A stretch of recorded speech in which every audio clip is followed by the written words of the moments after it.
दोस्तों, आज की कहानी है विशाल और पंकज की। विशाल जो कि अभी 12वीं क्लास में था और पंकज उससे 1 साल सीनियर। दोनों ही एक रात कब्रिस्तान से गुजरने की गलती कर बैठे और फिर उसका अंजाम क्या से क्या हो गया, आइए जानते हैं इन दोनों की जुबानी। मेरा नाम विशाल है। यह वाक्य मेरे साथ पिछले साल जून में घटा था। मैं बिहार के महुआ जिले का रहने वाला हूँ। जून में बड़ी तपती गर्मी होती थी। हमारे कोचिंग वगैरह सभी बंद थे।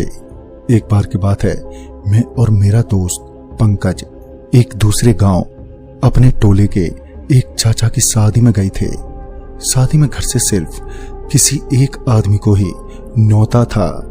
इसी वजह से मेरे घर से सिर्फ मैं जा रहा था। सबको अपनी बाइक से जाना था उस शादी में और रात को ही वापस लौटना था। मेरे दोस्त पंकज के पास बाइक थी, जिस वजह से मैं उसके साथ जाने वाला था। यहाँ से हम लोग तो सभी के साथ समूह में बड़े आराम से गए। वहां शादी वगैरह भी एंजॉय की और खाना खाने और दूल्हा दुल्हन को भेंट देने के बाद करीबन रात के 1:30-2 बजे वापस लौटना था। हम लोग वहां से लौटने लगे। मेरा दोस्त पंकज ड्राइव कर रहा था।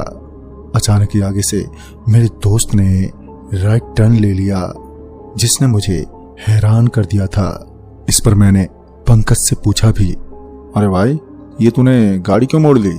सब आगे जा रहे हैं।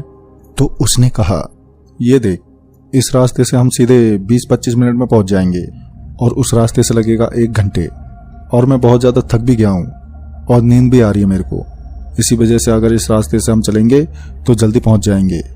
मैंने उससे कहा, ये बात तो ठीक है, पर अगर आए थे सबके साथ तो हमें जाना भी सबके साथ चाहिए था यार। मेरा दोस्त पंकज गाड़ी बढ़ाए जा रहा था। मैं उसे बार बार गाड़ी को वापस मोड़ने के लिए कहे जा रहा था, पर वो तो जैसे मेरी बातों को सुन ही नहीं रहा था।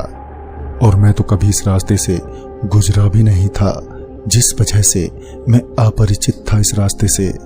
मैंने एक चीज तो गौर की कि जिस रास्ते से इस समय हम गुजर रहे थे वो एकदम सुनसान और खाली था, रास्ता जैसे सालों से वीरान पड़ा हो। तभी मेरा दोस्त पंकज मस्ती से गुनगुनाए जा रहा था। मैं भी पीछे थोड़ी घबराहट के साथ बैठा था, क्योंकि एक तो आधी रात का पहर और सुनसान रास्ता, वो भी इस तरह। मैंने तभी देखा कि एक बड़ी सी ग्रिल पर एक आदमी हाथों के बल उल्टा खड़ा है, जिसने मुझे अंदर तक हिलाकर रख दिया था। मैंने पंकज को हाथ हिलाते पूछा, भाई वो देख, ये क्या चीज है? तभी मेरे दोस्त पंकज ने उस तरफ देखा तो उसे कोई नहीं दिखा। मैंने भी जब वहां एक बार और देखा तो मुझे भी वहां पर कोई नहीं दिखा था। अचानक से जैसे वो शख्स बिजली की तरह गुल हो गया था।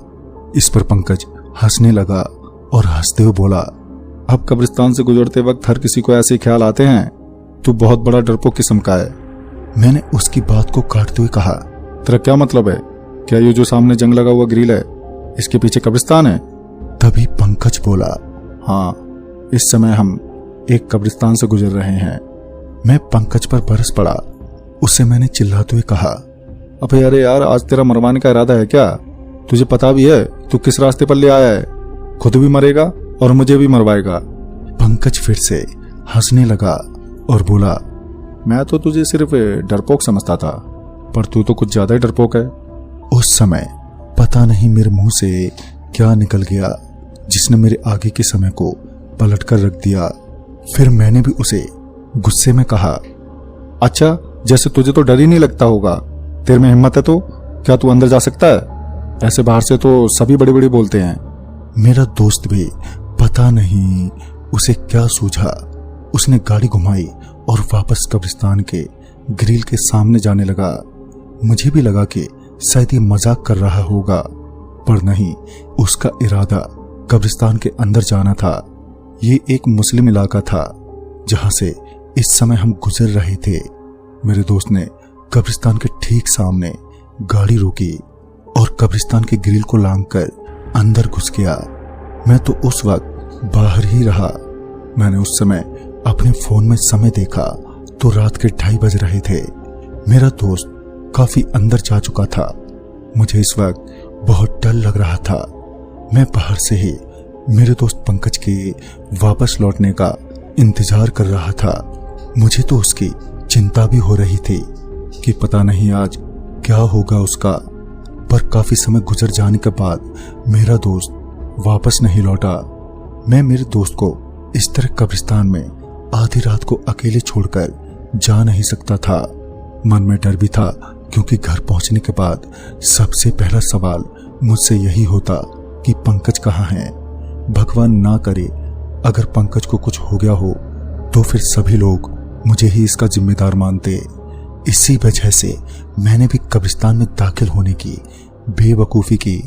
मैंने भी ग्रिल लांघी और डरते ही सही पर कब्रिस्तान की जमीन पर एकदम से कूद गया। मेरा शरीर अंदर से कांप रहा था। मैंने अपने फोन की फ्लैशलाइट ऑन की और अपने दोस्त की तलाश करने लगा। वहां पर मुझे मेरा दोस्त कहीं नजर नहीं आ रहा था।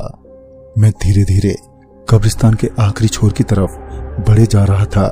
फिर मैं जब एकदम आखिरी छोर पर पहुंच गया था कि तभी मुझे एक बोर्ड दिखा जिस पर लिखा था दी एंड। मैं उसे देखकर एकदम से डर गया और सोचने लगा कि ये बोर्ड पर लिखा हुआ कब्रिस्तान के खत्म होने का संकेत है या फिर मैं थोड़ा पीछे हटा कि पता नहीं कैसे एक कब्र के ऊपर की मीनार अपने आप खुल गई। मेरी नजर उस कब्र में दफन लाश पर गई। अब जो मैंने देखा उसने तो मेरी जान ही निकाल दी थी। मैंने देखा ये लाश किसी और की नहीं बल्कि मेरे ही दोस्त पंकज की थी। मैं ये देखकर तुरंत पीछे हट गया और मीनार भी अपने आप ही बंद हो गई। मैंने तभी अपनी दूसरी तरफ से देखा कि मेरा दोस्त कब्रिस्तान के बाहर से मुझे आवाज दे रहा है। मुझे उस समय कुछ और नजर नहीं आ रहा था सिवाय इसके कि मुझे कब्रिस्तान पार करना था। मैं फटाफट वहां से भागने लगा। बहुत मुश्किलों से मैं ग्रिल तक पहुंचा और फिर कूदकर बाहर आ गया। तभी मैंने वहां पर अपने दोस्त पंकज को खड़ा पाया। यह सही समय नहीं था पंकज से कब्र वाली बात पूछने का।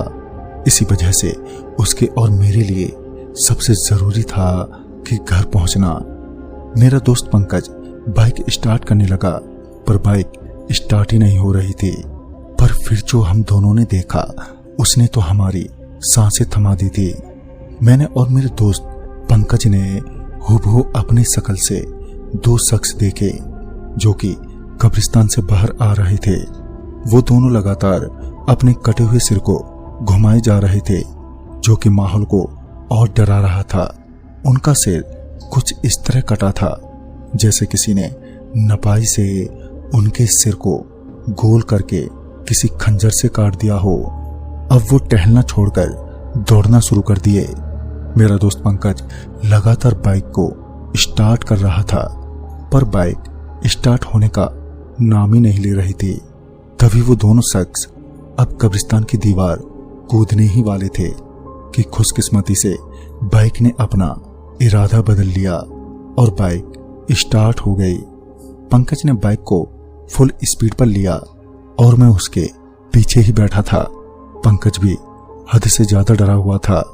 उसके मुताबिक उसने भी मुझे एक कब्र में दफन देखा था। मैं पीछे बैठा बैठा ही साफ साफ देख रहा था उन दोनों को ही जो हमारा पीछा नहीं छोड़ रहे थे। पर फिर शायद बदकिस्मती की घड़ी छाई और बाइक ने साथ छोड़ दिया।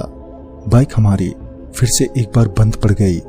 इसने मेरी और मेरे दोस्त पंकज की सांसें थमा दी। अब हम सोचने लगे कि आखिर अब क्या होगा। हम लोग तुरंत बाइक को छोड़कर वहां से भागने लगे। छुपने के लिए कुछ जगह की जरूरत थी हमें। हम लोगों को वहीं एक पुल दिखा जो कि खेतों से लग रहा था। तभी मैंने और मेरे दोस्त ने बिना देरी किए उस अंडरग्राउंड पुल के पीछे छुप गए। हम लोग उन दोनों ही मुर्दों को साफ साफ देख पा रहे थे जो वहीं एक चबूतरे पर और एक पेड़ के सबसे ऊपर चढ़कर हमें तलाश कर रहे थे। वो दोनों उस जगह से हिलने का नाम ही नहीं ले रहे थे। मैं बार बार अपने दोस्त पंकज को कोसे जा रहा था। उसकी इस गलती के लिए वो अगर सीधे से उन सबके साथ चलता तब शायद हमारी यह दुर्गति नहीं होती। तभी मेरा फोन बजा। फोन मेरे पापा का था। उन्होंने कहा, अरे कहाँ रह गए तुम दोनों? पंकज के पापा भी कह रहे थे, पंकज भी घर नहीं पहुंचा अभी? तुम दोनों साथ में तो हो, आखिर कहाँ रह गए हो तुम अब तक? मैंने मेरे पापा को सब कुछ शुरू से अब तक बताया। मेरे पापा भी बहुत ज्यादा घबरा गए और बोले, तुम दोनों ने ये बहुत बड़ी गलती की है। तुम्हें अंदाजा भी है इस तरह मौज के लिए कब्रिस्तान जाना कितना खतरनाक है?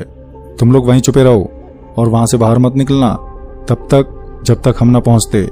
करीबन आधा पौना घंटा तक हम इसी तरह वहीं पुल के पास छुपे रहे और उन मुर्दों को भी देखते रहे जो कि अब तक वहां से नहीं हिले थे। थोड़ी देर बाद फिर से मेरे पापा ने कॉल लगाया और पूछा कि कहां पर हो तुम दोनों? तो मैंने बताया, वहीं पुल के पास। थोड़ी देर बाद हमने देखा कि 20-25 लोग पुल की तरफ आ रहे थे। उनमें से एक मेरे पापा और बड़े पापा भी थे, जिन्हें देखकर मुझे राहत मिली और अब लगा कि अब हम सुरक्षित हैं। फिर मैंने उस चबूतरे पर नजर दौड़ाई तो इस बार वहां पर कोई भी नहीं था। हम दोनों भागते हुए पापा के पास गए और फिर हम वहां से घर पर पहुंचे। ये जो घटना हमारे साथ घटी थी, हमने इसके बारे में सब कुछ अपने घर वालों को बताया तो उन्होंने एक पंडित से हमारा शुद्धिकरण भी करवाया और फिर हमें कभी भूलकर भी उस रास्ते से ना गुजरने की नसीहत दी। और सच में उसके बाद से आज तक कभी भी हमने उस रास्ते से गुजरने की हिमाकत नहीं की, क्योंकि हमें पता है कब्रिस्तान से गुजरना मतलब मौत को बुलाना। तो दोस्तों, इस कहानी में बस इतना।